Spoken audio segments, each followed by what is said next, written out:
Let's talk about one of the most incredible and honestly weirdest structures in the entire human body, the shoulder. I mean, it's the joint that lets you throw a ball, reach for something on the top shelf, or hug someone you love. But as you're about to see, all of that amazing freedom comes with a pretty serious catch. So that's the central puzzle, right? How can the exact same joint be this marvel of mobility and also a total hotspot for injuries? Well, the answer is kind of hiding in plain sight, right inside its very unique and incredibly complex design. To really get the shoulder, you have to realize we're not just talking about one single thing. What we casually call the shoulder is actually way more complicated. It's a super sophisticated functional complex. Yeah, that's right. 5. The thing we call the shoulder is really a coordinated team of 5 distinct joints, all working together in this beautiful harmony to give your arm its absolutely mind-blowing range of motion.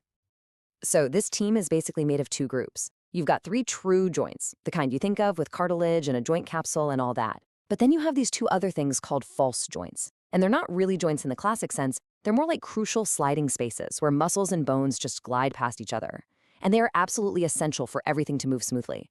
Now, while all 5 are important, one of them is, without a doubt, the star of the show. Okay, so let's zoom in on that main event, the glenohumeral joint.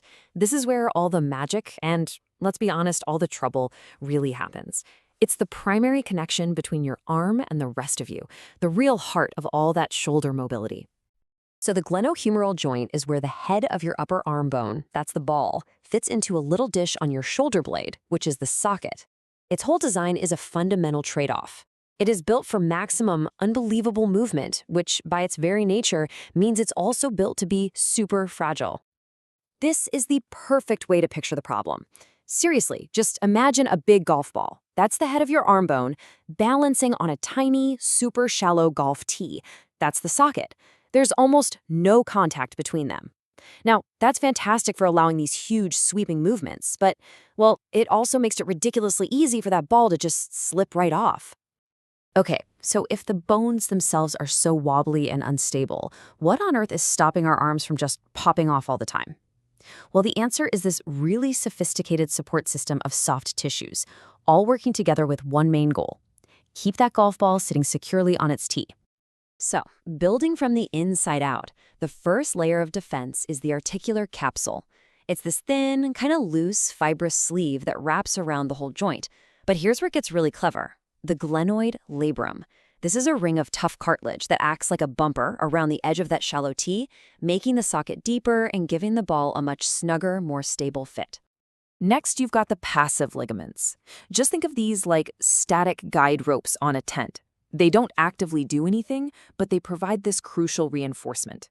They tighten up at the very end of a motion to stop the joint from going too far. That coracoacromial ligament is especially cool. It actually forms a protective roof, or an arch, right over the top to stop the ball from popping upwards. But here's the thing. All those static ropes are great, but they aren't even close to being enough to control a joint that's this mobile.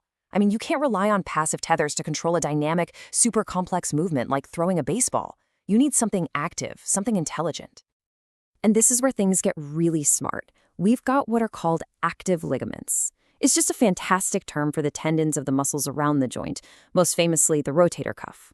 These muscles don't just move your arm. They are constantly, actively contracting in real time to pull that ball snugly into the socket. They provide stability exactly when and where you need it. They are, for sure, the true pilots of the shoulder joint. So, okay, we've walked through the sketchy bone structure and the complex support system. So what's the reward for all this brilliant but fragile engineering? Well, the payoff is something pretty special: a truly unparalleled range of motion. I mean, think about it. The shoulder has 3 degrees of freedom. It can move in all 3 anatomical planes. You can move your arm forward and back. That's flexion and extension. You can move it out to the side and back in. That's abduction and abduction. And you can twist it inward and outward, medial and lateral rotation. Seriously, no other joint in your body even comes close. And when you put all of those movements together, you get this one magnificent motion: circumduction. It's that cone-like movement when you swing your arm in a big circle. That right there, that is the ultimate expression of the shoulder's design. It's just this beautiful, fluid combination of everything it can do. And that brings us right back to where we started. We've looked at the anatomy, the support systems, the incredible motion it allows. So now it's time to weigh all the evidence and deliver the final verdict on this biological balancing act. The thing is, the price for all that amazing mobility can be pretty steep. Because of that whole golf ball on a tee design, the shoulder is just super vulnerable to a whole list of problems. We're talking dislocations where the ball literally pops off the tee, rotator cuff tears from wearing down those active ligaments, and just that general nagging instability that so many of us have felt. That's the vulnerability that's baked right into the design. And that quote just nails it, doesn't it?